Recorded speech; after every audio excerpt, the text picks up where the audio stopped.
commissioners.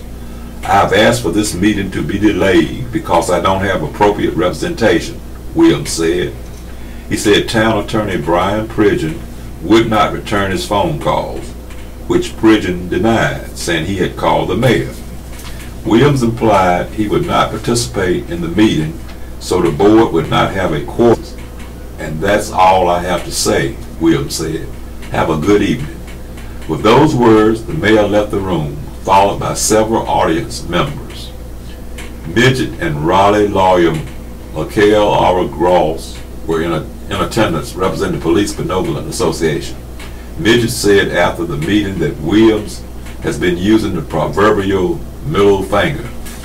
He's been coming up to officers and doing that unannounced and in front of others, Midget said. The State Police Benevolent Association director said Williams has confronted Sharpsburg officers who had arrested him on driving while impaired and related charges less than an hour after the polls closed in the May 8th special election. He went on to win by 7 votes. This weekend he was observed following officers, and he's been making comments that are very close to intimidation of witnesses, which is a Class G felony in North Carolina. Midget said, "We're concerned that if it keeps up, it's just going to continue getting worse." Moments after taking office June 5th, Williams stunned the town board by announcing that Humphrey would no longer serve as mayor pro temp, and he was appointing Commissioner David Pride to the role. He also told Colley he'd no longer be the police commissioner, and said he was giving Police Chief John Hunt complete control of the department. It was unclear whether either action is binding, and commissioners appeared poised to rein in the mayor Tuesday. A resolution establishing the powers of the mayor and commissioners of the town of Sharpsburg, and discussion of action taken to remove the mayor pro tem and the police commissioner were listed as agenda items, but were not discussed due to the lack of a quorum. The Police Benevolent Association letter states that Williams violated proper procedure and process by removing Councilman Randall Colley as the town's police commissioner and appointing the police chief to the police commissioner position. Any action to set aside existing law and authority that supersedes local authority or law is not only patently absurd, but clearly unlawful, Midget wrote. The Police Benevolent Association provides advocacy and legal assistance for member law enforcement officers, but does not have the collective bargaining power of a labor union. We respectfully request you move to correct these matters immediately, Midget wrote to Sharpsburg elected officials. We would welcome the opportunity to work with you to resolve the matters amicably rather than exploring other measures available to us.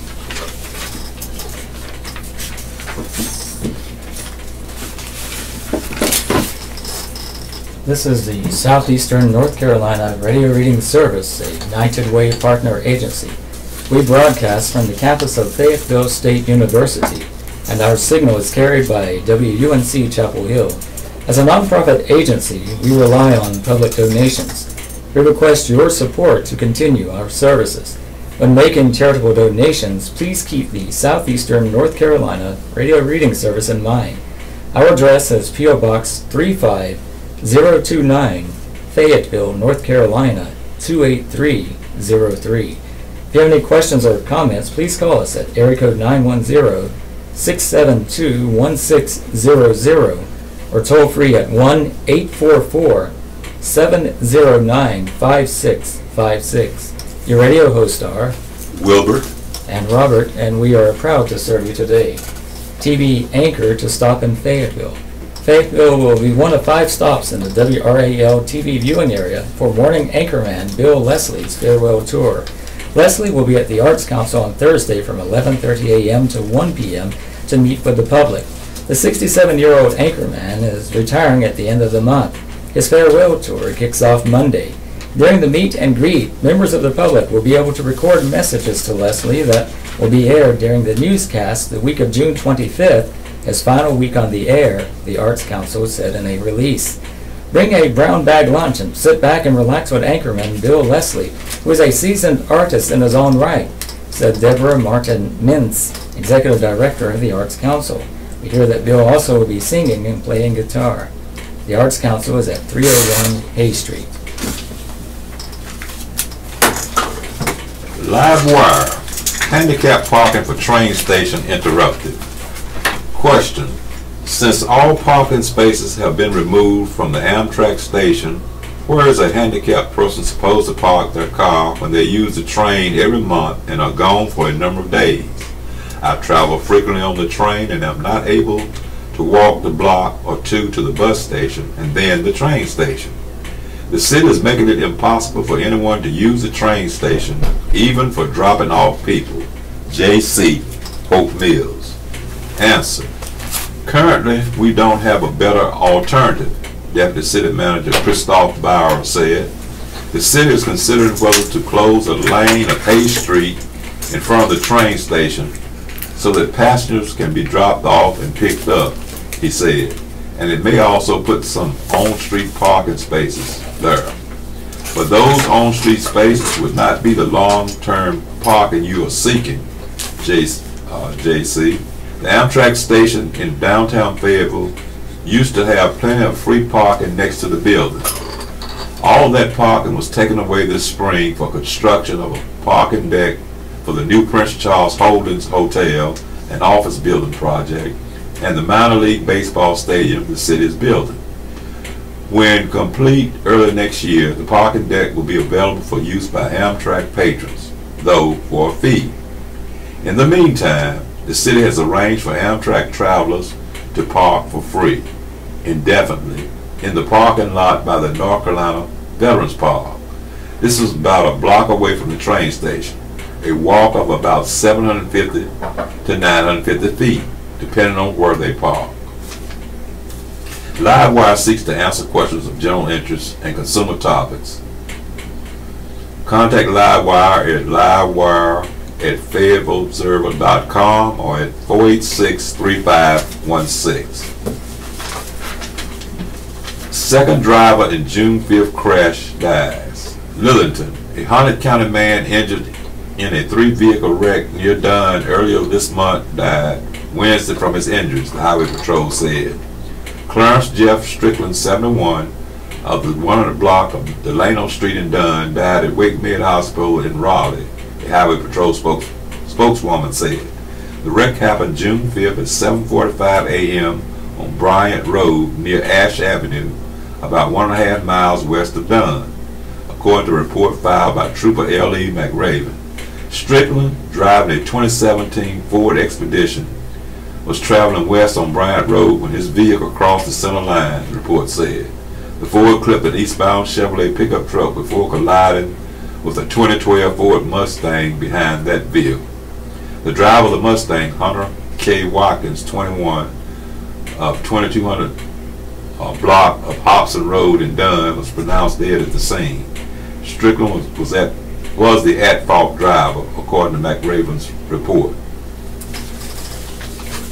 Found in possession and 6 years in federal prison. A Fayetteville man found in possession of a gun while on probation for a sex offense was sentenced Thursday to 6.5 years in federal prison, according to a release from the U.S. Attorney's Office for the Eastern District of North Carolina in Greenville. Devian Denton Scott, 27, pleaded guilty in March to possession of a firearm by a felon, the release said. The charge was filed after local and federal authorities went to Scott's home on the 3300 block of Galleria Drive in March of 2017 to conduct a warrantless search, court documents said. Scott was convicted in 2010 of breaking and entering, common law robbery, and second-degree sex offense, according to the North Carolina Department of Public Safety. He is required to register as a sex offender for life and, after spending more than 6 years in prison, was subject to post-release supervision conditions to include warrantless searches, the release said. Lawmen and probation officers went to Scott's third-floor apartment at 7:20 a.m. and knocked on the door, identifying themselves. A man, identified as Scott, who was inside, asked repeatedly, "Who is it?" The probation officer identified themselves again, but Scott didn't answer the door, federal court documents said. About 5 minutes later, Scott opened the door and lawmen entered the apartment he shared with his girlfriend, the document said. Investigators discovered that Scott's girlfriend threw 2 semi-automatic pistols, ammunition loaded and unloaded magazines, and marijuana over the balcony. The guns were kept in Scott's bedroom, the release said. One of the guns had been reported stolen in Sampson County in 2013. When lawmen searched Scott's vehicle, they found a 3rd pistol and more than an ounce of marijuana. Excellent training area. A child plays on a playground as UH-60 Black Hawk takes off carrying soldiers with the Airborne and Special Operations Test Directorate for a jump into Almond Lake in the Seven Lakes West community on Thursday. Fort Bragg paratroopers make first jumps at new water drop zone in Moore County by Drew Brooks, military editor. Seven Lakes, a Moore County community, gifted Fort Bragg paratroopers lake on the U.S. Army's 243rd birthday. Soldiers with the Airborne and Special Operations Test Directorate christened their newest water drop zone at Almond Lake on Thursday, with more than 60 paratroopers descending in waves from a Black Hawk helicopter over the course of several hours. Residents of the Seven Lakes West community that hosted the training watched from the shores of the lake, from boats or from an earthen dam. They cheered as paratroopers splashed, one by one, into the water, and they celebrated each time the helicopter returned with more jumpers. Members of the community and the Fort Bragg soldiers later dedicated the drop zone in honor of a local resident and World War II veteran, Ray Lambert. "What a fantastic day," said Art Whelan, president of the Seven Lakes West Association. "What an honor to host our men and women in uniform." Almond Lake is the centerpiece of the Seven Lakes West community, and now it's the newest drop zone that soldiers can use for water landings. Soldiers from the Airborne and Special Operations Test Directorate recently completed a survey of the drop zone in preparation for Thursday's operation. Officials says it replaces another drop zone in Moore County. Lake Sur, previously used for similar water landings, was emptied after a dam in the Wood Lake community was breached by the state following damage caused by Hurricane Matthew in 2016. The Airborne and Special Operations Test Directorate also has used Jordan Lake near Raleigh and White Lake in Bladen County for water landings. Colonel Bradley Mock, the director of the Test Directorate, said his unit is a small and little-known part of the Fort Bragg community. It has about 85 soldiers and civilians, but plays a big role in equipping paratroopers and special operations soldiers, and traces its lineage to the original airborne test platoon that pioneered American paratrooper forces in 1940. Mock said the unit conducts testing before equipment is fielded to those troops. It also tests equipment to be used in parachute drops, sling loaded under helicopters or loaded onto planes. Every single piece of equipment from the plane down to the parachute at some point came through the Airborne and Special Operations Test Directorate, he said. Whether it's the helmet, the weapons case, the weapon in the weapons case, the parachute, you name it, it came through this little 85-person test directorate. Captain Max Wilcoxon, the unit's operation officer, said the test directorate conducts water landings at least twice a year. And now it will once again have an option closer to Fort Bragg. To prepare for the jumps, Wilcoxon said 2 soldiers, Major J.M. Phillips and Sergeant First Class Blake Bagby, plotted GPS coordinates and charted depths in Almond Lake. "This is a lake that nobody has used before," Wilcoxon said. "This is an excellent training area." He said the airborne operations were part training but also community outreach, and the community welcomed the soldiers with open arms, providing lunch and support to their training. On Thursday, the unit presented a survey of the drop zone in a framed static line to Lambert, whom the drop zone was dedicated to. A committee from the Seven Lakes West community chose the 98-year-old Lambert for the honor. Lambert reached the rank of Staff Sergeant in the Army and served in World War II with the 16th Infantry Regiment, 1st Infantry Division. As part of the Medical Corps, Lambert was among the first waves of 3 invasions: North Africa, Sicily, and Omaha Beach on D-Day. He was wounded 4 times during the war and received 2 Silver Stars, a Bronze Star, and the French Legion of Honor. Lambert spoke of his history alongside paratroopers, including a meeting with the most famous airborne soldier of World War II, Jumping Jim Gavin, the commanding general of the 82nd Airborne Division. In Sicily, Lambert said he sat with Gavin in an aid station where they shared something that looked like coffee, but sure as heck didn't taste like coffee. We fought as partners, the Airborne and the 1st Division, Lambert said. He also spoke of the importance of military families, thanking them for their service. Whelan said Lambert had an amazing military career and was an obvious choice for the honor. He said the community was honored to host the military training. We hope we get to do this with you many more times, Whelan said. You are welcome anytime you want to use our community. City sued to fix dams.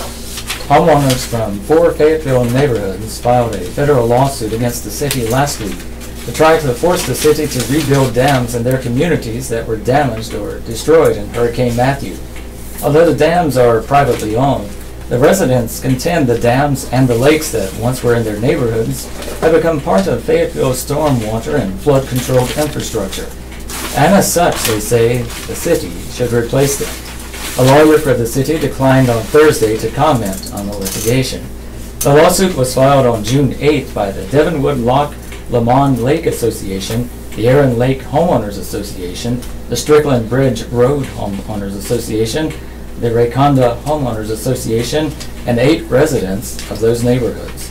Hurricane Matthew caused extensive flooding and damage in Fayetteville in October 2016. Many small lakes were emptied and their dams burst.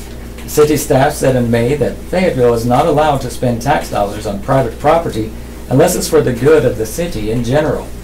The dams and lakes were built by developers as amenities for the residents of the neighborhoods, the staff said. When filled to their normal levels, the staff said, the lakes had little to no capacity to take in large amounts of water, no ability to prevent flooding, and protect the city in general. The dams belong to the neighborhood homeowners, generally through their local homeowner associations. The city has not helped pay for the repairs of privately owned dams unless there is a city-owned street running atop them. Without taxpayer assistance, the repair cost, which runs to 6 and 7 figures, falls on the homeowners. 11 privately owned dams in Fayetteville had not been repaired or replaced, the city staff said in May. State dam safety regulators want these dams fixed or their remnants removed, the city staff said. In May, Fayetteville Mayor Mitch Colvin suggested that the city pay to remove the remains of the dams because the drained lake beds then serve both as recreation areas and as emergency reservoirs to capture the flood waters. The recreation areas and reservoirs would serve the city as a whole and not just the neighborhood residents, he said. The homeowners argued that the lakes were already helping the city as a whole. Lawyers Woody Webb and Matthew Van Horn of Raleigh said on Thursday. The city obtained easements to pipe storm water across residents' property and pipe it to the lakes, the lawyers said. That made the lakes become part of the city's stormwater infrastructure, Van Horn said. Further, Van Horn and Webb said the city approved upstream development that caused silt to end up in the lakes. As a result, the city has illegally taken the residents' land without just compensation, the lawsuit says. Fayetteville has been collecting a monthly stormwater infrastructure fee since 2007, according to Webb. Where has all of that gone? That money for the last 11 years that they've collected, he said. What did they do with it? The City Council increased the fee from $4.25 per month to $6 per month on Monday to accelerate efforts to design and build flood control infrastructure. The empty lake beds have caused the homeowners' property values to drop, Webb said. The values would rebound and the city would take in more tax revenue if it rebuilds the dams to bring back the lakes, he said. FSU to host town hall for Civil War Center. Fayetteville State University plans to host a town hall for discussion about a complex dedicated to the Civil War and its aftermath. Chancellor James Anderson told the school's trustees Thursday that Fayetteville officials had asked the school to host a meeting focused on the North Carolina Civil War and Reconstruction History Center. I want people in the community to know why I support this center, he said. The center's supporters ceremonially broke ground in April for the $65 million complex.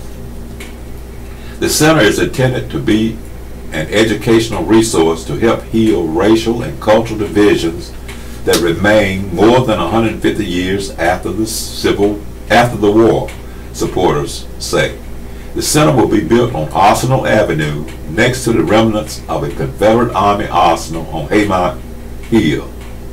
Anderson said the center will be a high-tech learning center that will include voices from that era not usually heard. He said people will be able to ask questions about the center at the meeting. A date for the meeting has not been set, according to a university spokesman. Also in the meeting, Carlton Spellman, Vice Chancellor for Business and Finance, told trustees that the total endowment for the university and its foundation has grown from $16.8 million in 2013 to $21.2 million last year. Anderson said Fayetteville State's endowment was about $9 million when he came to the school about 10 years ago. We expect to see continued growth, he said. Anderson said he'd like for the endowment to be about $35 million before he retires. He said the university's current capital campaign has focused on raising money for scholarships, but the next will concentrate on increasing the endowment. Jeffrey Womble, Associate Vice Chancellor for Communications, says the campaign has raised $26.3 million in cash and pledges. About $15.2 million will go to scholarships. The goal of the campaign, which ends this month, is $25 million. Bertha Miller, Interim Vice Chancellor for Institutional Advancement, said the school will complete its sesquicentennial celebration in September. Opinion. Keeping Your Garden Watered Happy by Bill Watford. June is here, and with it the cold and roller coaster spring temperatures are in the past. High 80s, 90s, and some triple-digit days are ahead of us, and with those scorching temps, we need to look to our plants and keep them all watered. Water is arguably the most important thing we can do for our lawns, flowers, shrubs, trees, and especially our gardens. Hopefully those tomatoes, peppers, eggplants, okra, cucumbers, peas, beans, cantaloupes, and watermelons you planted are flowering or even have little baby fruit on them. We have been fortunate here in the Sandhills this spring, and Mother Nature has showered, pun intended, us with passable rain so far this year. I've only had to augment the natural precipitation a few times, mostly from my rain barrels. With the hot summer imminent, planning for wise watering, if you have not already done so, is critical. Hopefully you have planted grasses, trees, shrubs, flowers, and garden plants that are native or easily adaptable to our environment in the Sandhills. Catalogs like the Southern Exposure Seed Catalog give details on which plants should tolerate our heat and humidity. Once you have chosen your plants, the next question is, how much water will they need? Mother Earth News says, in a perfect growing season, 1 inch of gentle rain falls each week. Compared to your area's native plants, most food garden plants are amateurs at adapting to your local rainfall patterns, so they need help. Delivering water wisely means minimizing wasted water and wasted time. In more practical terms, it means anticipating your garden's needs and setting priorities, having a conservation-based watering system in place, preserving water through mulching, and finding innovative ways to work out the kinks in your garden's water supply. Tomatoes often split when dry conditions give way to a soaking rain. Mulches are the easiest way to avoid fluctuating soil moisture levels when growing these and other sensitive plants. Biodegradable mulches, leaves, compost, clean grass clippings, etc., block surface evaporation while suppressing weeds and making important contributions to the soil supply of organic matter. You can even double mulch by covering a sheet-type mulch of newspaper or cardboard with glass clippings or another biodegradable mulch. How will you know how much rain fell on your plants? This is an excellent question. You could listen to television or the local radio, but remember they are giving you the totals from a central location, usually the airport. The simplest, cheapest, low-tech way is to place an empty, clean tuna can in your garden or somewhere on your lawn away from the house or trees for 24 hours. At the end of the 24 hours, stick a ruler into the can to see how many inches fell on your plants. The decision when to water is nearly as important as the decision to water in the first place. It is important to irrigate during early morning hours. Water applied in the heat of the day or on a windy day is lost through evaporation, helping the clouds but not your plants. Generally, watering in the evening is inviting disease problems because plant leaves stay wet longer. Also, it is better to water thoroughly a few times a week rather than in daily dribs and drabs. You want the soil to absorb water to a depth of 6 to 8 inches to encourage deep, strong root growth. Plants grown in containers will require more water than those in raised beds, which require more than those planted in the ground. It is important to accordingly adjust your plan. A couple of cautions are in order. Remember to water the plant's roots at soil level, not the plant's leaves. Soaker hoses or drip irrigation do this admirably well and can be adapted to row gardens or raised beds. Taking the old adage, the best thing for a garden is the shadow of the gardener, to heart this year, I made a nice individual hand sprinkler by drilling small holes in the bottom of a plastic coffee can to augment my soaker hoses. I take 5-gallon food-grade buckets filled from the rain barrels to the garden flower beds and put the rainwater directly on the plant's roots. I can examine each plant while I water, pull in weeds while they are small, look for pests, and harvest the bounty when it is ready. By watering the roots, I avoid overhead sprinkling, which can lead to diseases being spread by water splashing on the leaves. Overwatering can also lead to insect and disease problems, as well as washing nutrients away. Over-fertilization and overwatering can wash unwanted nutrients into nearby streams, rivers, and lakes, creating a serious pollution problem. Here is a good link on watering via the Cumberland County Cooperative Extension Service, https://content.ces.ncsu.edu/search_results?Q=watering. You can also call the County Extension Master Gardener Hotline at area code 910-321-6882 Monday through Friday from 9 to noon and 1 to 4 and chat with local master gardeners. Bill Watford, an avid gardener, is a member of the Observer's Community Advisory Board, which meets regularly with the editorial board to discuss local issues and contributes op-ed columns. He lives in Fayetteville.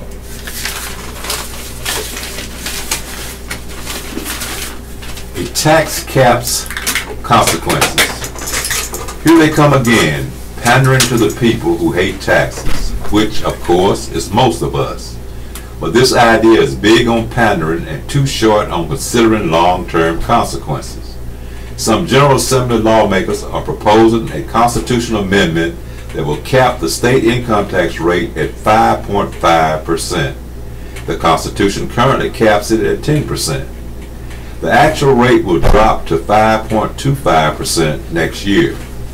Capping it at the already low level will be attractive to a lot of voters, and it may win passage if it lands on the November ballot. But be careful what you wish for. The measure would have little immediate effect. But watch out, if we have another recession that rivals the 2008 economic setback that rocked our economy and the state's cash flow. Plunging revenue led to deep cuts in education, public safety, and other state services. And many of our institutions still haven't recovered. Tax rates were higher then than they are now. If this constitutional cap is put in place, lawmakers will have nowhere to turn to raise revenue while we await recovery. And there will be more deep damage to key government services. Let's leave the cap where it is and not tie legislators' hands when the next big economic downturn comes along. Cheers and jeers. Cheer for surgeon, team. Kevin Zucchelli of Fayetteville writes, cheers and a big thank you to Dr. Daniel McBrayer of Fayetteville Orthopedics and Sports Medicine and a surgical team at Cape Fear Valley Medical Center for performing a successful shoulder replacement surgery in April. Today I am progressing nicely in my recovery and able to perform many tasks that I couldn't do prior to surgery. Dr. McBrayer is a truly gifted surgeon, and I highly recommend his services to anyone. I also want to thank my nurses who provided some much-needed TLC and kept me comfortable throughout my stay. Thanks to Sean, Regina, Kelsey, Arianda, Jackie, Priscilla, and Claudia. You are all awesome. Jeer for post office. Jessica Johnson of Fayetteville writes, jeers to a Fayetteville post office. My husband and I have not received at least 5 packages in the last 6 months. When contacting the post office manager, she states the packages have been delivered and will not allow me to file a complaint with the carrier in my neighborhood. We have had to start using a relative's address for shipping to ensure our items are not stolen or put in the wrong mailbox. Our box uses a key, so we have not been vandalized by anyone other than the carrier. Send us your cheers and jeers. To share praise for an individual or business or vent about a bad experience, submit yours to cheersandjeers at fayobserver.com or go to fayobserver.com/opinion/cheers_jeers, where you can use an online forum and read other submissions. Please limit your item to 125 words. We publish cheers and jeers in the order we receive them. Questions? Call area code 910-486-3500. Letters to the Observer. Good decision on Cliffdale Road. The Fayetteville City Council made a calculated and good strategic decision to put the brakes on widening Cliffdale Road. Not only would the project tear up a small stretch of neighborhood, but it is a lot of money that should be directed towards other roads that need help. The Murchison Road corridor is an example of a state road that is in desperate need of help. A gateway to our city that needs a lot of work. I hope the council and staff will handle the situation carefully with the NCDOT so that we do not lose the Cliffdale Road funds. The funds need to simply be redirected to a more pressing road project. Cynthia Deere, Fayetteville. Bad ad placement. The Ashley Furniture paste-on ad was placed on top of the Memorial Day photos of our fallen military heroes. Extreme poor taste and insult to every one of the men and women. Your apology and Ashley Furniture should be in bold, full front page. Donald Kemp, Fayetteville.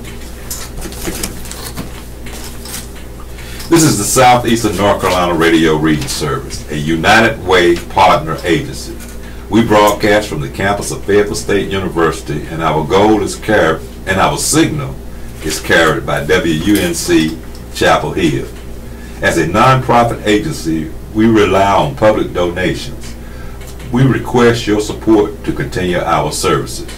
When making charitable donations, please keep the Southeastern North Carolina Radio Reading Service in mind. Our post office box number is 35029, Fayetteville, NC 28303. If you have any questions or comments, please call us at 910-672-1600 or our toll-free number 1-844-709-5656. Your radio hosts are Robert and Wilbert, and we are proud to serve you today. It's the top of the hour, time for the obituaries. Death notices. The following deaths have been reported. Upcoming editions of the Fayetteville Observer will contain complete obituary information. Cumberland County, Sherry-Ann Ferguson, 59 of Hope Mills, L.E. Floyd Funeral Home and Cremations. Pernell R. Murray, 54 of Beaufort, Noe Funeral Service, www.noefs.org.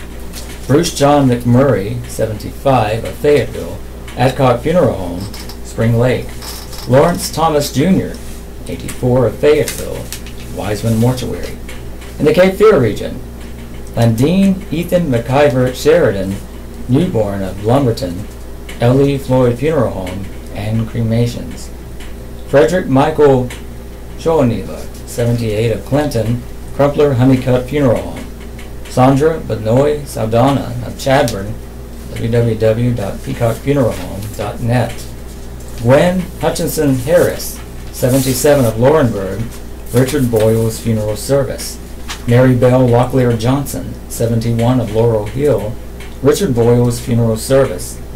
Clara L. Connor, 84 of Lumberton, Floyd Mortuary and Crematory in Lumberton. Clarence J. Jeff Strickland, 70 of Dunn, Skinner and Smith Funeral Home. Hattie Livingston, 91 of Wagram, McFatter Funeral Home. Sarah Bass, 76 of Laurinburg, McFatter Funeral Home. Wanda Hart, 61 of Laurinburg, McFatter Funeral Home. Polly Monroe, 68 of Laurinburg, McFatter Funeral Home. In Cumberland County, Sharon Renee McDonald, 56 of Hope Mills, died Tuesday, June 12, 2018. Funeral will be held Monday at 10 a.m. at Breezewood Church of Hope Mills. Visitation will be at Pinecrest Funeral and Cremation Services of Hope Mills Sunday from 3 p.m. to 5 p.m. The burial will be at Sand Hills State Veterans Cemetery. Mary McCoy Barcliffe, 73 of Fayetteville, died Wednesday, June 13, 2018. Funeral will be held Saturday at 11 a.m. at Peace Memorial Christian Church. The viewing will be at Wiseman Mortuary Chapel Friday from 2 p.m. to 7 p.m. and the burial will be at Sand Hills State Veterans Cemetery. Services entrusted to Wiseman Mortuary. Albert Lee Fisher, 92 of Fayetteville, died Wednesday, June 13, 2018. Funeral will be held Saturday at 1 p.m. at Campground United Methodist Church, and the visitation will be at the Campground United Methodist Church Saturday from noon to 1 p.m. The burial will be at Campground United Methodist Church Cemetery. Services are entrusted to Rogers and Brees Funeral Home. George Milton Lindsay, 78 of Fayetteville, died Monday, June 11, 2018. A memorial will be held Saturday at 3 p.m. at Wiseman Mortuary Chapel. The burial will be at Northside Cemetery. Services are entrusted to Wiseman Mortuary. Virgie Aline Sorensen of Hope Mills passed away on June 13, 2018 at the age of 90 years. There will be a private graveside service held at 2 p.m. Saturday, June 16, 2018 at Lafayette Memorial Park West. The family has requested no flowers be sent. Services entrusted to Rogers and Brees Funeral Home. Region and elsewhere.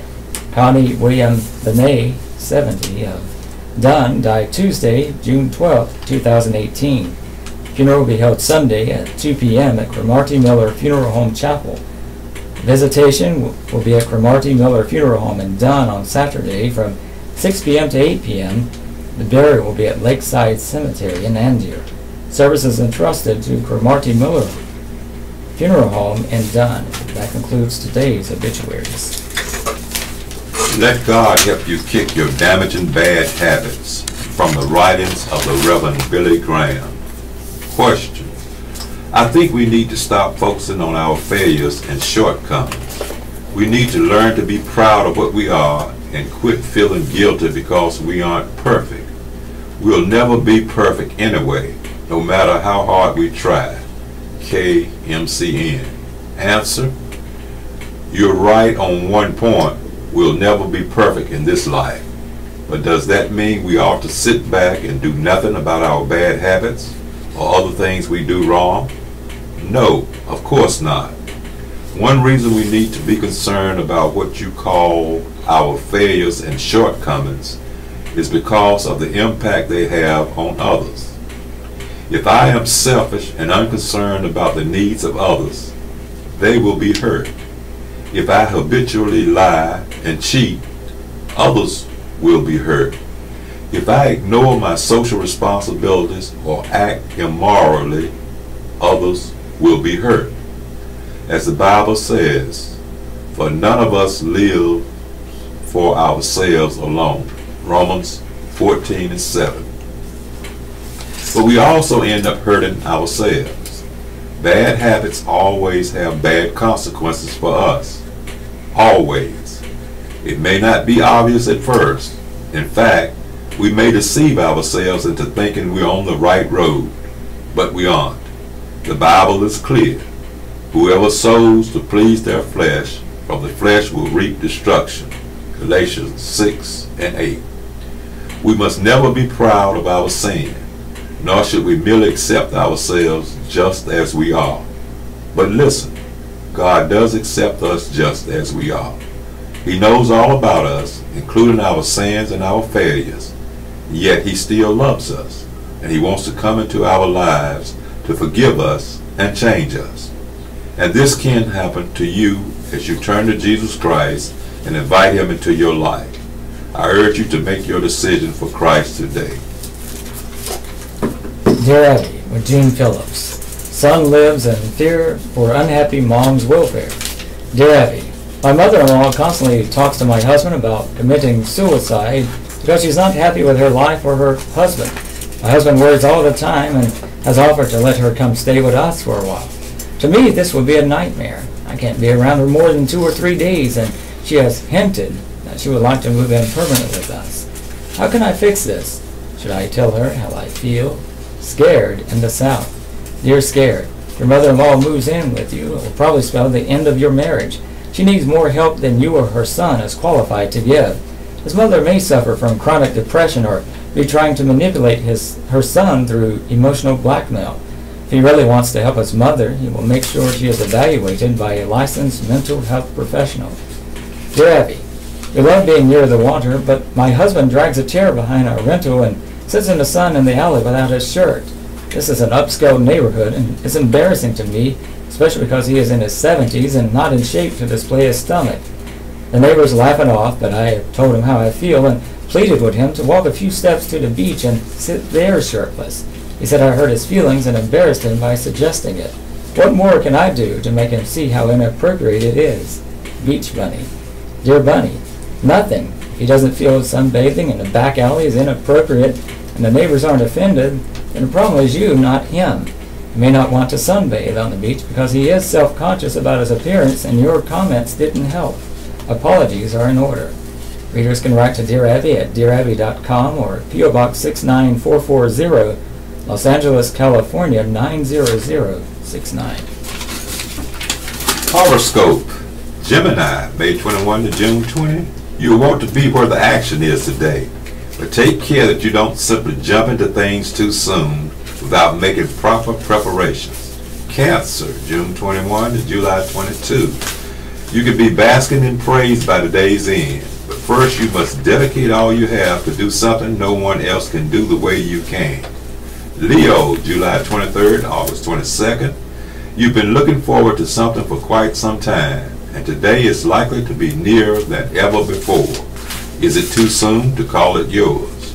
Virgo, August 23rd, September 22nd. The difference between your approach and that of a friend can be made very clear today as you have the chance to work side by side for a while. Libra, September 23rd, October 22nd. The simplest methods can yield the best possible results. Don't overcomplicate things. Another's instructions may be misleading. Scorpio, October 23rd through November 21st. Keep your eyes on the prize today and do your best to maintain a steady pace no matter what obstacles appear in your path. Sagittarius, November 22nd to December 21st. You're likely to make the same error today that you did yesterday or the day before. This time, however, you can unmake it quickly. Capricorn, December 22nd to January 19th. You're waiting to hear what role you'll play in another's affairs, if you play one at all. It could be that your methods are too advanced. Aquarius, January 20th to February 18th. You can decipher coded messages with ease today, but what is more important is that you become aware of any hidden meaning very quickly. Pisces, February 19th to March 20th. You want those around you to be comfortable with what you have to say today, and preparation is the key. Don't skip the preliminaries. Aries, March 21st to April 19th. You may not be afforded a clear view of what lies ahead, but you can put 2 and 2 together and come up with a pretty accurate guess. Taurus, April 20 to May 20.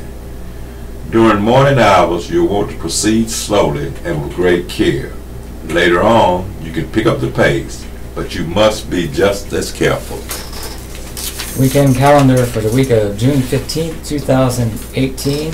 Some of the things happening this weekend: Live Music Friday, today at Cypress Bend Vineyards in Wagram. The Holiday Band performs from 7 to 10 p.m. Gates open at 6. Admission is $15 per person, must be 21 or older. Parties of 8 or more can make prepaid reservations by calling 369-0411. Meet Me at the Museum is Saturday at 1:30 p.m. at North Carolina Museum of Natural Sciences at Whiteville. Christian Cameron presents North Carolina Before the Dinosaurs, Beasts of the Triassic. Free donations are appreciated. For more information, call area code 910-914-4185. Sounds on the Grounds is Sunday from 4 to 8:30 p.m. at the Weymouth Center in Southern Pines. Live music, food, trucks, beverage stations, shopping, and fun. The fundraiser supports the grounds, buildings, and programs of Weymouth Center for the Arts and Humanities. Members pay $10, non-members $15. Ages 11 to 16 pay $5, and children 10 and under are admitted free. Next week, museum turns 30. Thursday from 6 to 8 p.m. The Museum of the Cape Fear on Arsenal Avenue celebrates its 30th birthday. The party includes balloons, games, activities, and birthday cake while supplies last. The event is free. Alive After 5 is Thursday in downtown Lumberton. It hosts free live music on the plaza from 7 to 9:30 p.m. Featured band is Hip Pocket. Food and drink is available for purchase. For more information, call area code 910-671-3876.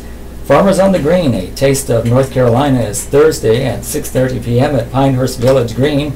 North Carolina food is prepared by Chef Mark Elliott. Tickets are available at giventufts.org or at Tufts Archives. You can call 295-3642 for more information. Rooster's Wife is June 22nd. City Dirt Trio performs at Poplar Night Spot on 114 Knight Street in Aberdeen. Doors open at 6 p.m. Tickets and information can be purchased by calling area code 910-944-7502 or going to theroosterswife.org. Aladdin is June 22nd through 24th at Temple Theater in Sanford. For show times and tickets, go to templeshows.com or call area code 919-774-4155. Time Machine is June 23rd at 5:30 p.m. at Village Family Life Center on 908 South McPherson Church Road. Travel back in time with pianist Arthur D. Kemp, vocalist Christian Lattimore, and author Bessie McDaniel. Dine and network at 5:30. The show time is at 7. You can get tickets and information by calling area code 910-603-4347. And coming soon, Lumbee Homecoming, June 29th through July 7th in Pembroke. For a complete list of events and information, go to lumbeehomecoming.com or call area code 910-521-8602. Fairmont 4th is July 1st at Community Park in South Main Street. Fairmont, food, fun, games, activities, live music, and fireworks. Moore County Concert Band is July 4th at 2 p.m. in the Grand Ballroom Carolina Hotel in Pinehurst. A New Nation begins with traditional English songs and transitions to American songs and marches. Military active duty personnel and veterans will be recognized. The event is free, and that's some of your upcoming events in Fayetteville. Also on Friday, the Cruise In Max Breakfast Anytime, 1904 North Sandhills Boulevard in Aberdeen, will host a classic car, truck, and motorcycle cruise-in from 5 to 8 p.m. Proceeds from food purchases go to Carthage Food Pantry, Sandhills Teen Challenge, and Sandhills Students Assistance. Call 639-1494 or go to sandhillsclassicstreetrods.com. Percolese Sweet Tea Shakespeare continues its production of the play with shows Friday and Sunday at the Poe House, 801 Osler Avenue. Showtime is 7:30 p.m. Pre-show entertainment starts at 6:45. Tickets are $15 in advance and $20 at the door, with discounts for seniors. the military, students, and children. Call 420-4384 or email sweetteashakespeare.com. Raiders of the Lost Ark. The North Carolina Museum of Natural Sciences, 415 South Madison Street in Fayetteville, presents the movie at dusk as part of its Outdoor Movies on Madison series. Admission is free. No pets, coolers, alcohol, or smoking permitted. Call 914-4185 or email whiteville@naturalscience.org. Endless Yard Sale. A 100-mile long yard sale through Halifax, Nash, Wilson, Johnston, and Harnett counties will be held Friday and Saturday from 7 a.m. to 5 p.m. Call 892-4113 or go to dunchamber.com. On Saturday, wine walk, sip and stroll tours of downtown Fayetteville are scheduled at 5 and 6 p.m. About 30 wines will be available for tasting, as well as food. Tours start in front of Yellow Crowns, 314 Hay Street. Tickets are $35 and are available through eventbrite.com. Carriage Tours. Horse and carriage tours of historic downtown Fayetteville will be held from 11 a.m. to 3 p.m. Tours depart hourly from 222 Hay Street, across from the Cameo Art House Theater. Tickets are $25 per person, $20 for military, and $15 for children under 12. Call 223-1089. The Tempest. Sweet Tea Shakespeare will present the play at the Poe House, 801 Arsenal Avenue. Tickets are $15 in advance, $20 at the door, with discounts for seniors, the military, students, and children. Call 420-4384 or go to sweetteashakespeare.com. Rockefeller House Tour. Carvers Creek State Park, 2505 Long Valley Road in Spring Lake, hosts a tour of the historic Rockefeller property at 10 a.m. Tours are free, but participants must sign up ahead of time. Call 436-4681 or go to ncparks.gov. Comedy Show. Comedians Shula King and Morellis Dixon will perform at the Volta Space, 116 Person Street. Tickets are $35 to $45. Call 987-3544 or go to thowartllc.com. Architecture Tour. A walking tour exploring downtown Fayetteville architecture will be held starting at 9 a.m. Meet at the headquarters library, 300 Maiden Lane. For more information, email gkienitz@cumberland.lib.nc.us. Archery Challenge. Lake Rim Park, 2114 Tarkillan Drive, will host an archery challenge course from 9 a.m. to noon. Ages 8 and up are welcome. Space is limited. Call 433-1018. What's That Song? The Hope Mills branch of the Cumberland County Public Library, 3411 Garfield Road, will host a Name That Tune contest at 1 p.m. Call 425-8455 or go to cumberland.lib.nc.us. And on Sunday, James Yon, the comedian, performs at 6 and 8 p.m. at Bonkers Comedy Club at the Doghouse Bar and Grill, 3049 Orange Drive. Admission is $10 per person with a 2-item minimum purchase. Military admission is $5 with valid ID. Call 323-2400. Gene Jolly, the singer-songwriter, performs at the Rooster's Wife, 114 Ninth Street in Aberdeen. Doors open at 6 p.m. for the 646 show.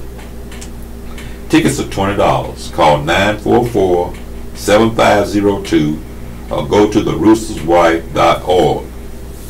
Cinema Chat, the headquarters library, 300 Maiden Lane, will host a labor movement history movie viewing and discussion session in the Pate Room at 2 p.m. Guests will watch Bread and Roses, which is rated R. Call 483-7727, extension 1304, or go to cumberland.lib.nc.us.